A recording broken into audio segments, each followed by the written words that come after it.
Genesis chapter 9. Then God blessed Noah and his sons, saying to them, Be fruitful and increase in number and fill the earth.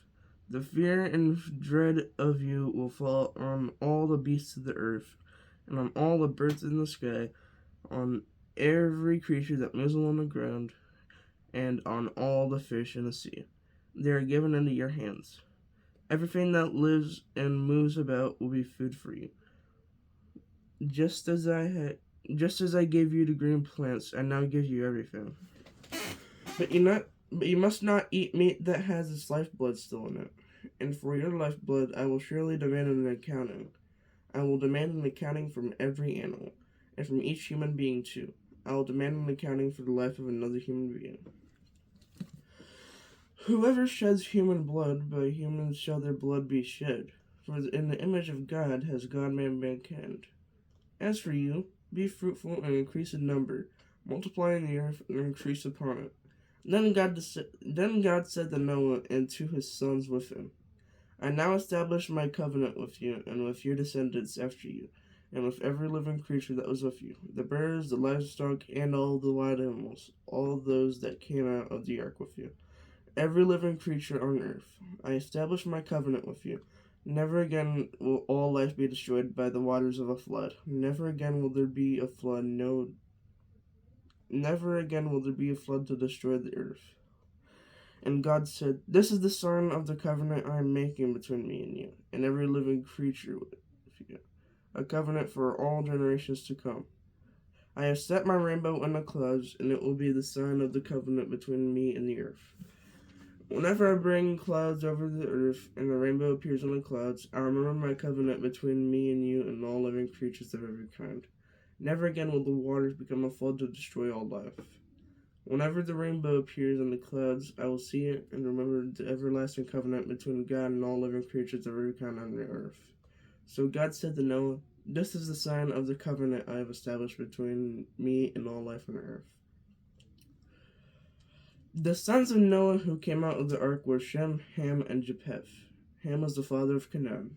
These were the three sons of Noah, and from them came the people who were scattered over the whole earth. Noah, a man of the soil, proceeded to plant a vineyard. When he drank some of its wine, he became drunk and lay uncovered inside his tent. Ham, the father of Canaan, saw his father naked and told his two brothers outside. But Shem and Japheth took a garment and laid it across their shoulders. Then they walked in backward and covered their father's naked body. Their faces were turned the other way so that they would not see their father naked. When Noah awoke from his wine and found out what his youngest son had done to him, he said, Cursed be Canaan.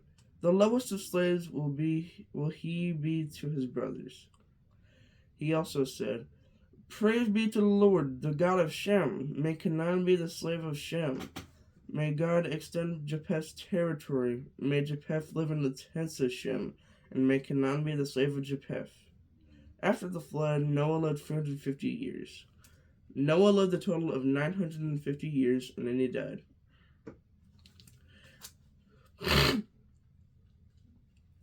Genesis chapter 10. This is the account of Shem, Ham, and Japheth, Noah's sons, who themselves had sons after the flood. The sons of Japheth, the Japhethites, the sons of Japheth, Gomer, Magog, Madai, Javan, Tubal, Meshech, and Tiras. The sons of Gomer, Ashkenaz, Rephath, and Togarmah. The sons of Javan, Elisha, Tarshish, the Kittites, and the Rodanites. From these, the maritime people spread out into their territories by their clans within their nations, each with its own language. The Hamites, the sons of Ham, Cush, Egypt, Put, and Canaan. The sons of Cush, Seba, Havilah, Sabta, Ramah, and Sabteka. The sons of Ramah, Sheba, and Dedan. Cush was the father of Nimrod, who became a mighty warrior on the earth.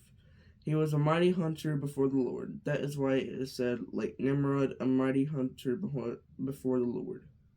The first centers of his kingdom were Babylon, Erech, Akkad, and Calneh, and Shinar. From that land he went to Assyria, where he built Nineveh, Rehoboth, Kala, and Resen, which is between Nineveh and Kala, which is the great city. Egypt was the father of the Ludites, Anamites, Lehabites,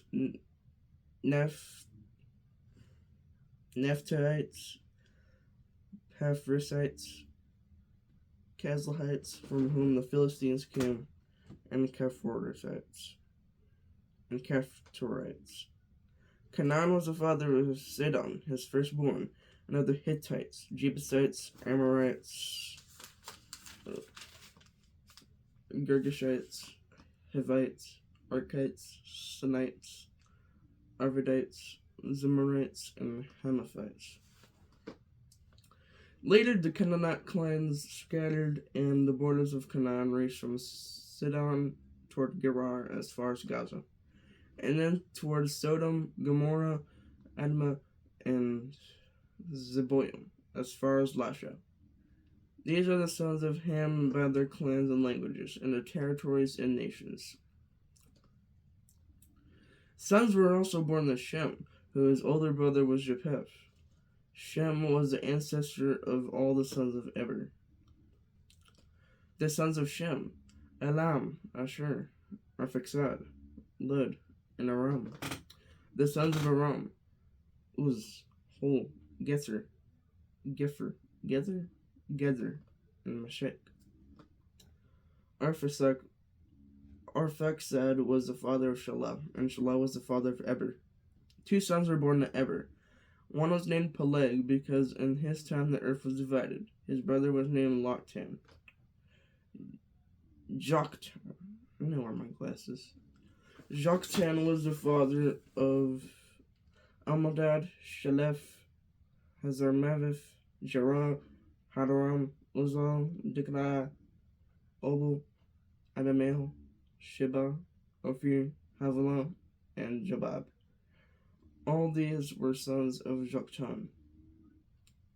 The region where they lived stretched from Mesha toward Sephar, in the eastern hill country. These are the sons of Shem by their clans and languages, in their territories and nations. These are the clans of Noah's sons, according to their lines of descent within the nations. From these, the nations spread out over the earth after the flood. Genesis chapter 11. Now the whole world had one language and a common speech. As people moved eastward, they found a plain in Shinar and settled there. They said to each other, "Come, let's make bricks and bake them thoroughly." They used brick instead of stone, and tar for mortar. And then they said, "Come, let us build ourselves a city, with a tower that reaches to the heavens, so that we may make a name for ourselves. Otherwise we will be scattered over the face of the whole earth." But the Lord came down to see the city and the tower the people were building. The Lord said, "If as one people speaking the same language they have begun to do this, then nothing they plan to do will be impossible for them. Come, let us go down and confuse their language so they will not understand each other."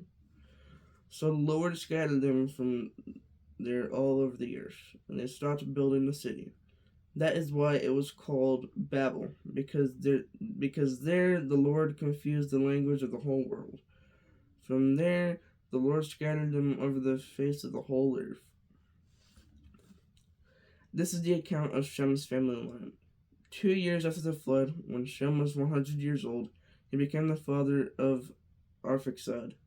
And after he became the father of Arphaxad, Shem lived 500 years and had other sons and daughters. When Arphaxad had lived 35 years, he became the father of Shelah. And after he became the father of Shelah, Arphaxad lived 403 years and had other sons and daughters. When Shelah had lived 30 years, he became the father of Eber. And after he became the father of Eber, Shelah lived 403 years and had other sons and daughters. When Eber had lived 34 years, he became the father of Peleg. And after he became the father of Peleg, Eber lived 430 years and had other sons and daughters. When Peleg had lived 30 years, he became the father of Reu. And after he became the father of Reu, Peleg lived 209 years and had other sons and daughters. When Reu had lived 32 years, he became the father of Serug. And after he became the father of Serug, Reu lived 207 years and had other sons and daughters. When Serug had lived 30 years, he became the father of Nahor. And after he became the father of Nahor, Serug lived 200 years and had other sons and daughters. When Nahor had lived 29 years, he became the father of Terah. And after he became the father of Terah, Nahor lived 119 years and had other sons and daughters. After Terah had lived 70 years, he became the father of Abram, Nahor, and Haran. This is the account of Terah's family line. Terah became the father of Abram, Nahor, and Haran became the father of Lot.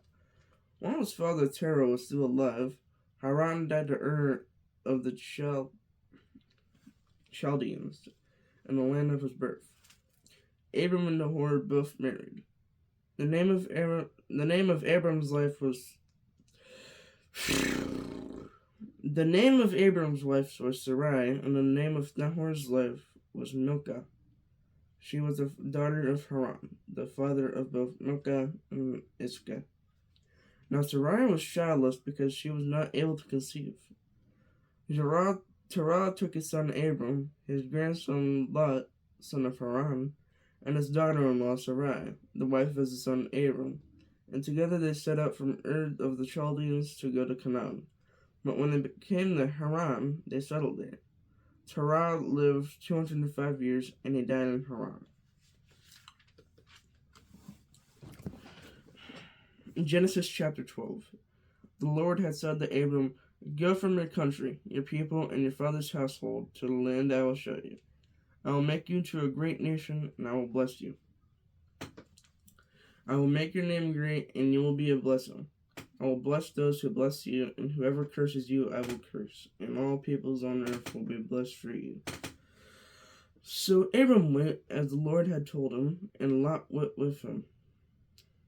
Abram was 75 years old when he set out from Haran. He took his wife Sarai, his nephew Lot, all the possessions they had accumulated, and the people they had acquired in Haran, and they set out for the land of Canaan, and they arrived there. Abram traveled through the land as far as the site of the great tree of Moreh at Shechem. At that time the Canaanites were in the land. The Lord appeared to Abram and said, "To your offspring I will give this land." So he built an altar there to the Lord, who had appeared to him. From there he went on towards the hills east of Bethel and pitched his tent, with Bethel on the west and Ai on the east. There he built an altar to the Lord and called on the name of the Lord. Then Abram set out and continued toward the Negev. Now there was a famine on the land, and Abram went down to Egypt to live there for a while because the famine was severe. As he was about to enter Egypt, he said to his wife Sarai, "I know what a beautiful woman you are. When the Egyptians see you, they will say, 'This is his wife,' and then they will kill me but let you live. Say you are my sister so that I will be treated well for your sake, and my life will be spared because of you." When Abram came to Egypt, the Egyptians saw that Sarai was a very beautiful woman, and when the Pharaoh's officials saw her, they praised her to the Pharaoh, and she was taken into his palace. He treated Abram well for her sake, and Abram acquired sheep and cattle, male and female donkeys, male and female servants, and camels. But the Lord inflicted serious diseases on the Pharaoh and his household because of Abram's wife Sarai. So Pharaoh summoned Abram. "What have you done to me?"